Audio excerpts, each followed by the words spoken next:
Okay, we'll talk about politics being hard. Yesterday, I mentioned that the Prime Minister does not hesitate to throw people under a bus when he thinks he might lose a vote in it. We've already seen Craig Kelly, the Liberal MP, quit the Liberal Party yesterday, in part because he didn't think the Prime Minister was defending him. Well, in fact, the Prime Minister let him hang out to dry like he was some sort of crank instead of defending him. Now, there is another example. I also mentioned yesterday Christine Holgate. She was the hugely successful boss of Australia Post, right? She was so good that profits in her last year on top went up 30%. 30%. That's pretty impressive.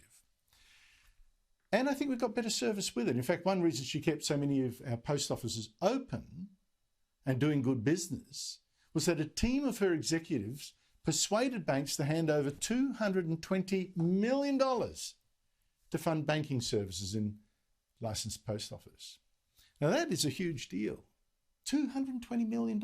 And to reward the 4 key executives who got those millions, she gave them watches worth $5,000 each, along with a thank you card signed by the chairman, who must have been okay with all this. But you know how it goes. You know, if you're just stuck to giving them $5,000 cash or $20,000 cash as an incentive payment, no one would have turned a hair. But watches, people understand. Luxury watches. Jealousy thing kicked in. A scandal, said the media. And I've got to confess, folks, I criticised it too, until my colleague Terry McCrann took me aside and talked sense into me. Now, the Prime Minister, I think, should have defended a woman who was one of the most successful in the public sector. God knows he needs people of that talent. We're talking about our money after all. But he wasn't going to defend her, not against the media in full cry. So under the bus she went. She's been instructed to stand aside, and if she doesn't wish to do that, Mr Speaker, she can go. And eventually Holgate did go. Well, one woman is not putting up with that. She's Pauline Hanson, One Nation leader. Pauline Hanson, thank you so much indeed for joining me. What have you done about this? Actually, I asked a question of Simon Birmingham, representing the Prime Minister on Monday on the floor of Parliament, which actually got the attention of everyone and thought it was a fantastic question. I then followed it up today with a speech on the floor of Parliament and Senator statements. I'm now put together a notice of motion that I'm putting on the floor tomorrow to have a Senate inquiry into Christine Holgate and the whole demise around her standing down and what's happened with it. So hopefully, if I can get the numbers, I think this needs a full investigation into it because I'm absolutely furious. And you are so right about the woman. I actually got to know her when they wanted to bring in a disallowance motion on the regulation, and I spoke with her, the unions, the minister. She's a formidable woman. I think she's done a fantastic job. She's picked up Australia Post, whereas other post offices around the world have actually gone under. She doesn't deserve what she's got, and I'm furious with the Prime Minister because he never gave her a hearing, he never listened to her, they never investigated, and I think she's been treated badly, appallingly by the government. But what do you want done now, though? I want an investigation into it. What happened, Andrew, was she went in, she said with what aim? She was very like to concerned. Bring her back into the job, or yes, yes. What's supposed to Andrew, happen? she wants her job back. All right, she's never resigned. She went in to see the chair. She handed him a statement saying, "Listen, we need to come to some ending with it."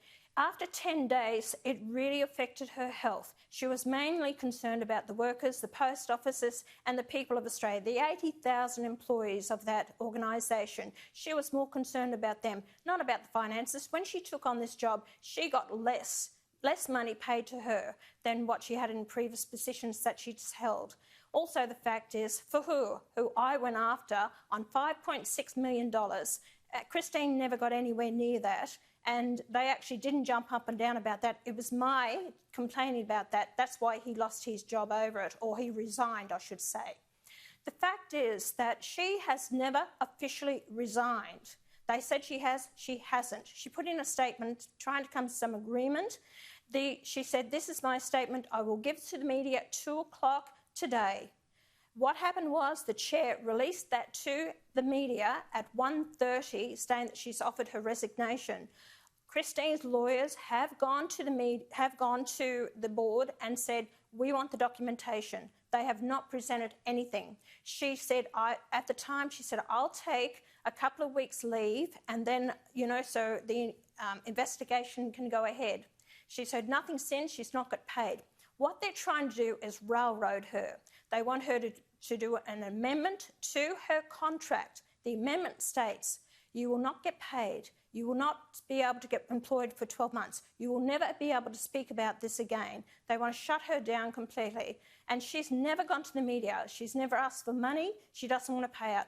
She has so much respect for the Australia Post, for the post office, for the workers, and that's why they've got behind her. And she is someone that we need in Australia. And I believe that she should be reinstated into a position, well, not reinstated because she's never lost it, and there's no understanding that, and that's why I want this to be investigated by the Senate inquiry. What rubbish treatment of this woman you described, Pauline. Why do you think the Prime Minister reacted like that? I don't think he was informed fully by the ministers involved in this. And I think they're very concerned about all this, Andrew. They don't want this Senate inquiry to get up, I can assure you. So the fact is that I'm by the board, straight up and down, and the fact is that I have so much respect for this woman and for anyone I think that's been poorly treated. She was thrown under the bus. Well, the Prime Minister needs to eat his words, be the man, be the leader of this nation and offer that poor woman an apology and offer her back the position as CEO of this nation. And you know who I think should go is the chair. The chair, and that's controlled by the Liberal Party mates. And that's what's important to Australia, because I think they'll run it down, and it has lost a lot of business. David Jones aren't going through them. They've lost the contract to actually put the vaccine across the nation to DHL. So they've lost a lot of business already. She is the light. She was the guiding light of Australia Post. And they're putting out there for other people to actually fill the position of CEO. And I think that's wrong, because she has not been finalised with her position. And I think, and I'm calling on the Prime Minister, please see common sense, that people will respect you if you actually say, I made a mistake, and this woman will come back into her position.